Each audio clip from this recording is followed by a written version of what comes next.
Welcome back everyone. इस video में discuss करेंगे hormonal control of seed germination. Seed germination के ऊपर कौन कौन से हार्मोन्स हैं जो सीड जर्मिनेशन को रोकते हैं, कौन से प्रमोट करते हैं, ये हम आज की वीडियो में डिस्कस करेंगे। तो सबसे पहले एक इंट्रोडक्शन की अगर हम बात करें तो जैसे प्लांट हार्मोन्स जिनको फाइटो हार्मोन्स भी बोला जाता है, ठीक है, फाइटो हॉर्मोन्स भी हम प्लांट हॉर्मोन्स को ही बोलते हैं। इसके अंदर जैसे कि एक आता है जिब्रेलिन्स। जिब्रेलिन्स हो गया एबीए यानी कि एब्सिसिक एसिड। ये जो है हॉर्मोन्स या फिर फाइटो हॉर्मोन बीज अंकुरण यानी सीड जर्मिनेशन के लिए सबसे महत्वपूर्ण हार्मोन होते हैं, ठीक है, महत्वपूर्ण प्लांट हार्मोन होते हैं। जिब्रेलिन या फिर gibberellic acid and abscisic acid, ठीक है, दोनों क्या है, दोनों ही बहुत ही इंपॉर्टेंट हार्मोन होते हैं प्लांट डेवलपमेंट के अंदर, या फिर हम बोल सकते हैं एक सीड जर्मिनेशन के लिए। इसके अलावा और कौन से हार्मोन होंगे?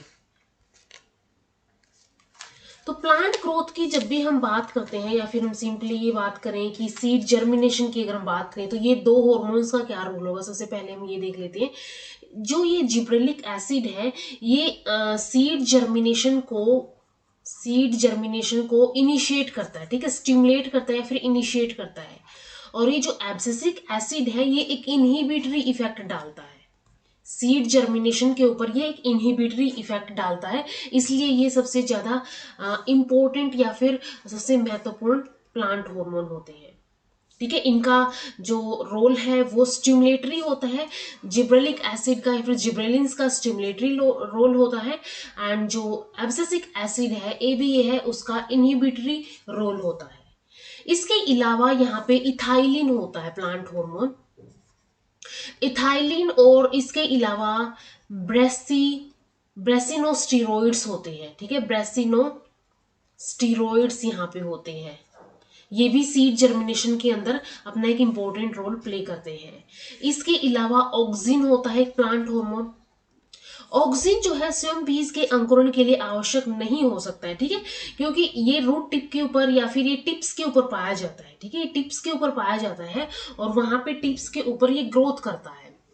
तो ये जो है खुद ऑक्सिन जो है खुद सीड के जर्मिनेशन के लिए इंपॉर्टेंट नहीं है, लेकिन इथाइलिन और जिब्रेलिन के साथ इसकी परस्पर क्रिया होती है और क्रॉसस्टॉक बीज के अंकुरण की प्रक्रिया को प्रभावित करता है। यानी कि जब ऑक्सिन यहाँ पे जिब्रेलिक एसिड या फिर जिब्रेलिन्स और इथाइलिन के साथ होता है तभी जाके ये सीड जर्मिनेशन के ऊपर इफेक्ट डालता है। तो ये मेन प्लांट हॉर्मोन्स हैं यहाँ पे जो कि सीड जर्मिनेशन में यूज होते हैं, जैसे कि जिब्रेलिक एसिड जिसका स्टिमुलेटरी इफेक्ट होता है, एब्सिसिक एसिड इसका सीड जर्मिनेशन के ऊपर इनहिबिटरी इफेक्ट होता है। इसके अलावा इथाइलिन होता है यहाँ पे, ब्रेसिनोस्टीरोइड्स होते हैं जो कि सीड जर्मिनेशन के ऊपर इफेक्ट डालते हैं, एंड ऑक्सिन होता है। ऑक्सिन क्या करता है, या तो इथाइलिन के साथ या तो ये जिब्रेलिन्स के साथ मिलकर सीड जर्मिनेशन के ऊपर प्रभाव डालता है। तो यहाँ पे सीड जर्मिनेशन के लिए जो ये प्लांट हार्मोन है इसमें से हम डिस्कस करेंगे abscisic acid, ethylene, gibberellin, auxin, cytokinins and ब्रेसिनोस्टेरॉइड्स।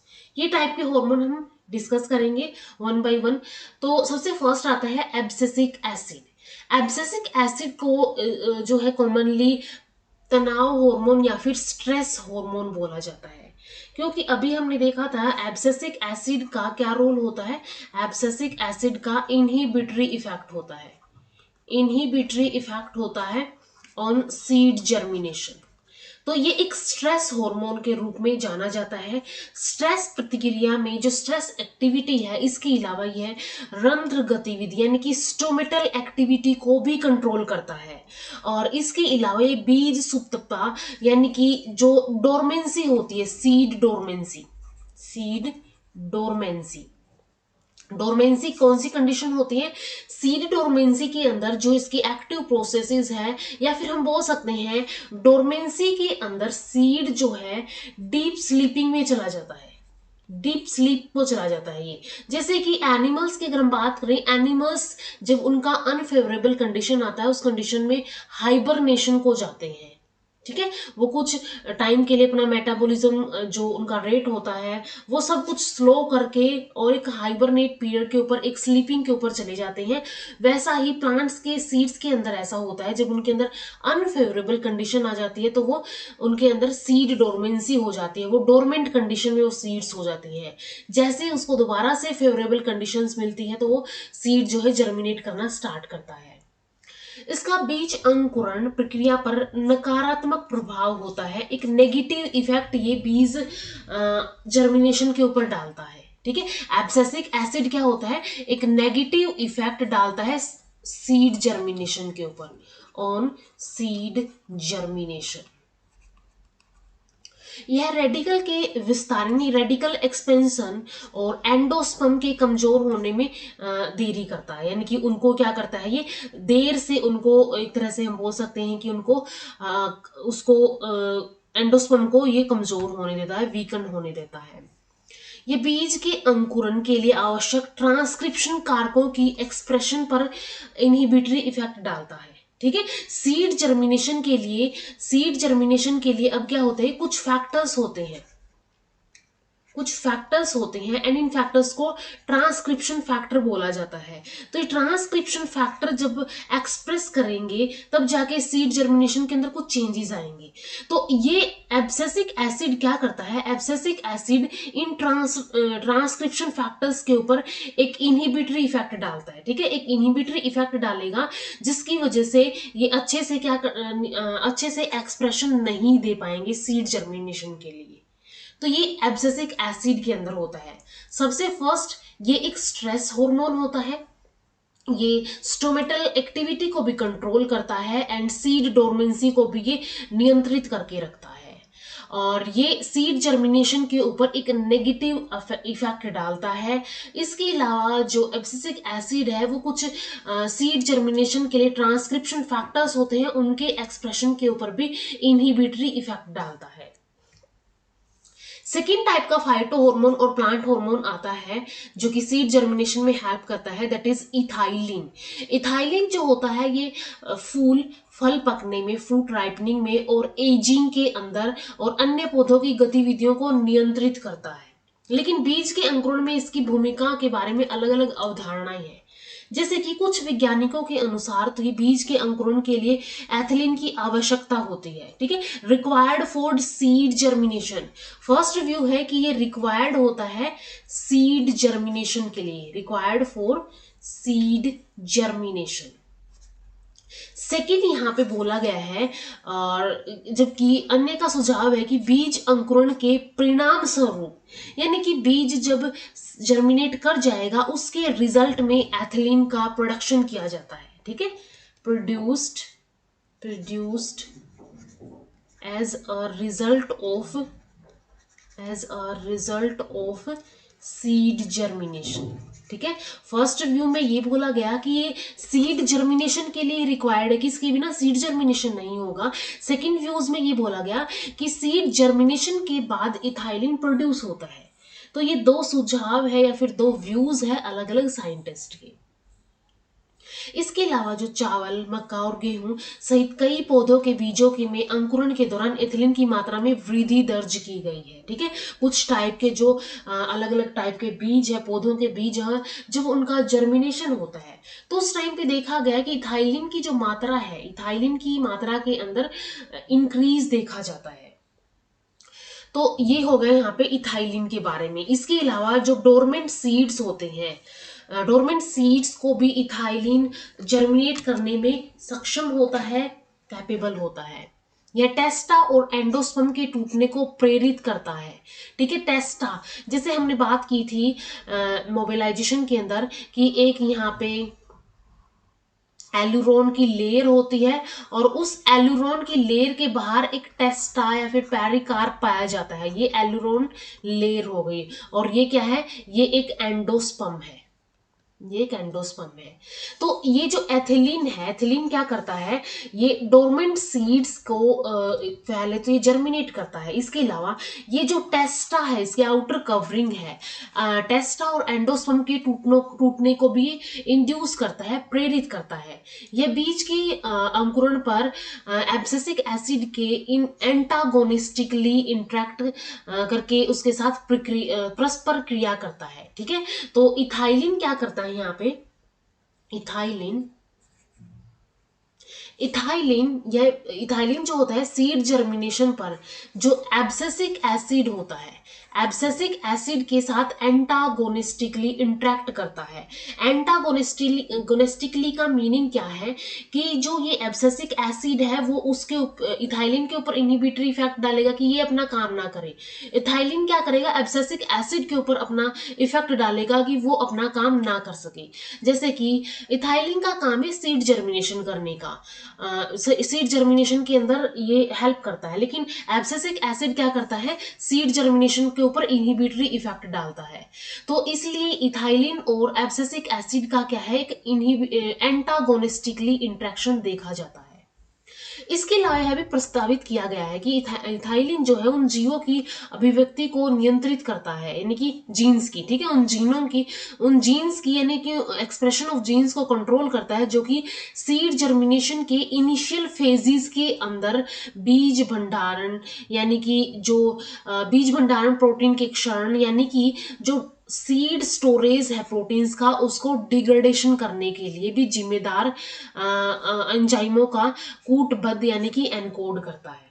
ठीक है, ये इथाइलिन क्या करता है, ये इथाइलिन कुछ ऐसे टाइप के एंजाइम्स को एनकोड करता है जो कि सीड स्टोरेज प्रोटीन्स को डिग्रेड करने में हेल्प करते हैं, जो कि जर्मिनेशन की इनिशियल स्टेजेस होती है। इन एंजाइमों में सिस्टीन प्रोटीनेज प्रोटियोसोम शामिल है। ठीक है, ये जो एंजाइम है जो इनकोड होते हैं इनके अंदर, जो कि सीड स्टोरेज प्रोटीन्स को डिग्रेड करते हैं, इनके अंदर सिस्टीन प्रोटीनेज एंड प्रोटियोसोम शामिल है। तो ये हो गया यहाँ पे इथाइलिन का इफेक्ट। थर्ड टाइप का आता है जिब्रेलिन्स। जिब्रेलिन बीज के अंकुरण के लिए आवश्यक होता है। ठीक है, जिब्रेलिन क्या होता है, जिब्रेलिन का इफेक्ट स्टिमुलेटरी इफेक्ट होता है सीड जर्मिनेशन के ऊपर, इंड्यूस करेगा सीड जर्मिनेशन के ऊपर, तो ये सीड जर्मिनेशन के लिए आवश्यक होता है। ये जो हार्मोन होता है भ्रूणपोष यानी एंडोस्पर्म के कमजोर होने, कोट की निष्क्रियता यानी कि कोट डोरमेंसी को तोड़ने और भ्रूण कोशिका के एक्सपेंशन में या फिर विस्तार के द्वारा बीज के अंकुरण में मदद करता है। जैसे कि सीड जब डोरमेंसी पे चला जाता है तो उस कंडीशन में एक कोट होती है उसके बाहर, वो भी डोरमेंट हो जाती है एंडोस्पर्म। तो ये जिब्रेलिन क्या करता है, उन सभी चीजों को तोड़ने में, ठीक है, उन सभी चीजों को तोड़ने में और जो भ्रूण कोशिका है उनको उनके विस्तार करने में, उनके अंकुरण में मदद करता है। एंडोस्पर्म की जो लूजनिंग होती है उसके अंदर भी क्या करता है, हेल्प करता है। तो एंडोस्पर्म का ढीलापन कोशिका भित्ति प्रोटीन के संशोधनों द्वारा यानी कि जो सेल वॉल प्रोटीन्स है उनकी मॉडिफिकेशन होती है उसके द्वारा ये किया जाता है। फिर भी एब्सिसिक एसिड भ्रूणपोष के कमजोर होने को रोक सकता है। जिब्रेलिन हाइड्रोलिसिस के संश्लेषण को विशेष रूप से अमाइलेज को प्रेरित करता है। ठीक है, जिब्रेलिन हाइड्रोलिसिस जो करेगा यहाँ पे अमाइलेज जो एंजाइम है उसको ये प्रेरित करेगा। आणविक स्तर पर अगर हम देखें कि मॉलिक्यूलर लेवल के ऊपर अगर हम देखें, जिब्रेलिन आवश्यक विभिन्न प्रकार के जीनों को अमाइलेज, ग्लूकोनेज एंड प्रोटीन के उत्पाद के लिए उत्तेजित करता है। ठीक है, मॉलिक्यूलर लेवल के ऊपर जो जिब्रेलिन है, जिब्रेलिन क्या करता है, जिब्रेलिन विभिन्न प्रकार के जीन्स, ठीक है, विभिन्न प्रकार के जीन्स को क्या करता है, इंड्यूस करता है कि वो अलग अलग टाइप के एंजाइम जैसे कि अमाइलेज, ग्लूकोनेज, प्रोटीज, इन सबको क्या करें, इन सब का प्रोडक्शन करें। जिब्रेलिन सिग्नलिंग एल्यूरोन परत में होता है जो एंडोस्पर्म को घेरता है। अब हमने ये भी देखा था कि यहाँ पे जो जैसे एंडोस्पर्म होगी इसके बाहर ये एल्यूरोन लेयर हो गई और इसके बाहर ये टेस्टा हो गई और ये हो गई यहाँ पे एंडोस्पर्म। तो स्कैटलम से क्या होता है, स्कैटलम से जिब्रेलिक एसिड आता है और वो एल्यूरोन लेयर को इंड्यूस करता है कि वो कुछ टाइप के एंजाइम्स को प्रोड्यूस करे, उनको सिंथेसाइज करे। तो ये जिब्रेलिन सिग्नलिंग में क्या होता है, ये एलुरोन लेयर को इंड्यूस करता है कि वो कुछ टाइप के एंजाइम्स को यहाँ पे सिक्रीट करे जो कि डिग्रेडेशन में हेल्प करेंगे। हार्मोन के बीच क्रॉसटॉक बीज के अंकुरण को महत्वपूर्ण रूप से प्रभावित किया जाता है यहाँ पे। तो ये हो गया यहाँ पे जिब्रेलिन के बारे में। इसके बाद नेक्स्ट हार्मोन आता है प्लांट हार्मोन ऑक्सिन। ऑक्सिन जो होता है अपने आप में आवश्यक नहीं होता है, फिर भी अंकुर उगाने वाले सीड यानी कि ग्रोइंग टिप में ये पाया जाता है और रेगुलेशन के माध्यम से जो भी यंग पौधे होते हैं, यंग प्लांट्स होते हैं, उनकी वृद्धि के अंदर ये सहायक होता है। एंड इसके बाद नेक्स्ट आता है साइटोकाइनिन। साइटोकाइनिन जो है ये अंकुरण के सभी चरणों में, ठीक है, अंकुरण के या फिर सीड जर्मिनेशन के जो भी स्टेजेस होती है उन सभी के अंदर ये एक्टिव होता है। ये क्या करता है, ये सेलुलर डिवीजन करता है, सीड साइज, बीज उत्पादन और अंकुरण यानी कि सीड प्रोडक्शन एंड जर्मिनेशन। इसके अलावा हाइपोकोटाइल और जो शूट डेवलपमेंट होती है उन सभी को नियंत्रित करके भ्रूण वृद्धि को नियंत्रित करता है। ठीक है, ये एम्ब्रियो डेवलपमेंट में उसको एम्ब्रियो डेवलपमेंट को कंट्रोल करके रखता है। साइटोकाइनिन तनाव को कम करके बीज के अंकुरण में भी हेल्प करता है। ठीक है, जैसे हमने देखा था कि स्ट्रेस हार्मोन होता है एबीए स्ट्रेस हार्मोन होता है, तो ये स्ट्रेस क्रिएट करता है और इसी स्ट्रेस को ये साइटोकाइनिन क्या कर सकता है, स्ट्रेस को कम करके बीज अंकुरण में हेल्प कर देता है। लास्ट यहाँ पे आता है ब्रेसिनोस्टेरॉइड प्लांट हार्मोन। ब्रेसिनोस्टेरॉइड जो होता है, ठीक है, ब्रेसिनोस्टेरॉइड्स एबी यानी एब्सिसिक एसिड के ऊपर निरोधात्मक प्रभाव को विनियमित करके बीज के अंकुरण पर सकारात्मक प्रभाव डालता है। अब इसका क्या होता है, इनहिबिटरी इफेक्ट होता है। ब्रेसिनोस्टेरॉइड क्या करते हैं, इनहिबिटरी इफेक्ट डालते हैं एब्सिसिक एसिड के ऊपर। अब हमें पता है एब्सिसिक एसिड का काम होता है सीड जर्मिनेशन के ऊपर इनहिबिटरी इफेक्ट डालने का। अब ब्रेसिनोस्टेरॉइड इस एब्सिसिक एसिड के ऊपर ही इनहिबिटरी इफेक्ट डाल देता है, तो एब्सिसिक एसिड अपना इनहिबिटरी इफेक्ट नहीं शो कर पाता है, जिसकी वजह से यहाँ पे सीड जर्मिनेशन के ऊपर एक पॉजिटिव इफेक्ट पड़ता है। इसके अलावा जो एब्सिसिक एसिड है ये क्या करता है, ब्रेसिनोस्टेरॉइड के साथ एंटागोनिस्टिकली इंटरेक्ट करता है। ठीक है, एब्सिसिक एसिड और ब्रेसिनोस्टेरॉइड एंटागोनिस्टिकली इंटरेक्ट करते हैं। जिब्रेलिक एसिड, एथिलीन और ब्रेसिनोस्टेरॉइड्स के टूटने को ये बढ़ाते हैं। इसके अलावा भ्रूण कोश यानी एंडोस्पर्म और बीज के बाहर निकलने के लिए भ्रूण की क्षमता के अंदर वृद्धि करते हैं कि वो उसके बाहर निकले ताकि वो जर्मिनेट कर पाए, आगे वो अपनी ग्रोथ शो कर पाए। तो ये ब्रेसिनोस्टेरॉइड का यहाँ पे काम होता है। तो बेसिकली अगर हम देखें यहाँ पे इन एंजाइम्स के, इन हार्मोन्स के बारे में, तो यहाँ पे हमने बात की है जिब्रेलिक एसिड की। जिब्रेलिक एसिड या फिर जिब्रेलिन्स, इनका स्टिमुलेटरी इफेक्ट होता है। एब्सिसिक एसिड का इनहिबिटरी इफेक्ट होता है। ठीक है, इनहिबिटरी इफेक्ट होता है, इनहिबिटरी इफेक्ट होता है। एंड इसके अलावा लाइक इथाइलिन जो होता है वो ऑक्सिन के साथ मिलकर अपना इफेक्ट डालता है। ब्रेसिनोस्टेरॉइड्स हैं, ये क्या करते हैं, ये भी एब्सिसिक एसिड के ऊपर इनहिबिटरी इफेक्ट डालते हैं, फिर एब्सिसिक एसिड के साथ इनका एक एंटागोनिस्टिक इंटरेक्शन होता है। तो ये सब प्लांट हार्मोन्स जो कि सीड जर्मिनेशन के अंदर हेल्प करते हैं, ये हमने यहाँ पे डिस्कस कर लिए हैं।